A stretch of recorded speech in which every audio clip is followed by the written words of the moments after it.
ನಮ್ಮ ಹತ್ರ ಒಂದು ಮೆರ್ಸಿಡಿಸ್ ಬೆನ್ಸ್ A200 ಕಾರ್ ಸರ್ವಿಸಿಗೆ ಬಂದಿದೆ. ಸೊ ಇಲ್ಲಿ ನೋಡ್ತಾ ಇರ್ಬೋದು ಅದರ ಜಾಬ್ ಕಾರ್ಡ್, ನಮ್ಮ ಜಾಬ್ ಕಾರ್ಡು. ಸೊ ಇದು ಈ ಥರ ಇದೆ. ಸೊ ಇದು ನಮ್ಮದು ಚೆಕ್ ಲಿಸ್ಟ್ ಬರುವಂಥದ್ದು. ಇದಿಷ್ಟು ವಿಷಯನ ಚೆಕ್ ಮಾಡ್ತೀವಿ ನಾವು ಕಾರಲ್ಲಿ. ಸೊ ಇವಾಗ ಇದರಲ್ಲಿ ಆಯಿಲು ನಾವು ಚೇಂಜ್ ಮಾಡ್ತಾ ಇದ್ದೀವಿ. Oil 5W30 manual engine oil ಹಾಕ್ತಿದ್ದೀವಿ, ಲಾಂಗ್ ಲೈಫ್ ಇಂಜಿನ್ ಆಯಿಲು. ಇದು ನೋಡ್ಬೋದು ಇಲ್ಲಿ ಆಯಿಲ್ ಇದು ಅಪ್ರೂವಲ್ಸ್ ಏನೆಲ್ಲ ಇದೆ ಅಂತ.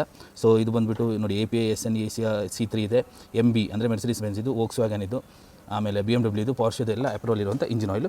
ಇಂಪೋರ್ಟೆಡ್ ಇಂಜಿನ್ ಆಯಿಲ್ ಬರುವಂಥದ್ದು. ಪ್ರೈಸ್ ಕೂಡ ನೀವು ಇವಾಗ ನೋಡಿರ್ತೀರ. ಸೊ ಆಯಿಲ್ ಚೇಂಜ್ ಮಾಡೋದಕ್ಕಿಂತ ಮೊದಲು ನಾವೇನು ಮಾಡ್ತೀವಿ, ಇಂಜಿನ್ ಫ್ಲಶ್ ಲಿಕ್ವಿಡ್ ಇದು ಯೂಸ್ ಮಾಡ್ತಾ ಇದ್ದೀವಿ. ಆ್ಯಂಡ್ AC ಫಿಲ್ಟರ್ ಚೇಂಜ್ ಮಾಡ್ತಾ ಇದ್ದೀವಿ. AC ಫಿಲ್ಟರ್ ಯಾವುದು ಯೂಸ್ ಮಾಡ್ತಾ ಇದ್ದೀವಿ ಅಂದರೆ ಇಲ್ಲಿ ನೋಡಿ ಮಹಿಳೆದು AC ಫಿಲ್ಟರ್ ಯೂಸ್ ಮಾಡ್ತಾ ಇದ್ದೀವಿ.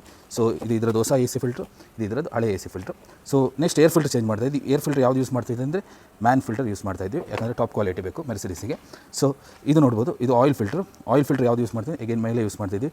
ಇದು actually Austria made oil filter. So oil filter ಬರುತ್ತೆ, ಜೊತೆಗೆ ಓರಿಂಗ್ ಬರುತ್ತೆ. ಸೊ ನೆಕ್ಸ್ಟ್ ಕೂಲೆಂಟು ಶೆಲ್ಲಿದು ಯೂಸ್ ಮಾಡ್ತಾ ಇದ್ದೀವಿ ಟಾಪ್ ಅಪ್ ಮಾಡೋದಕ್ಕೋಸ್ಕರ. ಸೊ ಇದರಲ್ಲಿ ಬ್ರೇಕ್ ಪ್ಯಾಡ್ ಹೋಗಿದೆ, ಬ್ರೇಕ್ ಪ್ಯಾಡ್ ಫುಲ್ ಫಿನಿಶ್ ಆಗಿದೆ. ಬ್ರೇಕ್ ಪ್ಯಾಡ್ ಯಾವುದು ಯೂಸ್ ಮಾಡ್ತಾ ಇದ್ದೀರಿ ಅಂದರೆ ಇದು ನೋಡಿ ಬ್ರೆಂಬೋ ಬ್ರೇಕ್ ಪ್ಯಾಡ್ಸ್ ಯೂಸ್ ಮಾಡ್ತಾ ಇದ್ದೀವಿ. ಫ್ರಂಟು ಬ್ರೇಕ್ ಮತ್ತು ಬ್ಯಾಕ್ ಮತ್ತು ಬ್ರೆಂಬೋ ಬ್ರೇಕ್ ಪ್ಯಾಡ್ ಯೂಸ್ ಮಾಡಿಕೊಂಡು ಅದನ್ನು ಚೇಂಜ್ ಮಾಡ್ತೀವಿ. ಸೊ ಇದಿಷ್ಟು ಈ ಗಾಡಿಯಲ್ಲಿ ಸರ್ವಿಸಿಂಗ್ ಮಾಡಿಬಿಟ್ಟು ಕಂಪ್ಲೀಟು ಎಲ್ಲ ಅಂಡರ್ ಚಾರ್ಜಸ್ ಚೆಕ್ಕಿಂಗು ಪ್ರತಿಯೊಂದು ಮಾಡಿಬಿಟ್ಟು ಗಾಡಿನ ಡೆಲಿವರ್ ಮಾಡ್ತೀವಿ. ಸೊ ಇದಿಷ್ಟು ಪ್ರೀಮಿಯಂ ಕಾರ್ ಸರ್ವಿಸ್ ಬಗ್ಗೆ.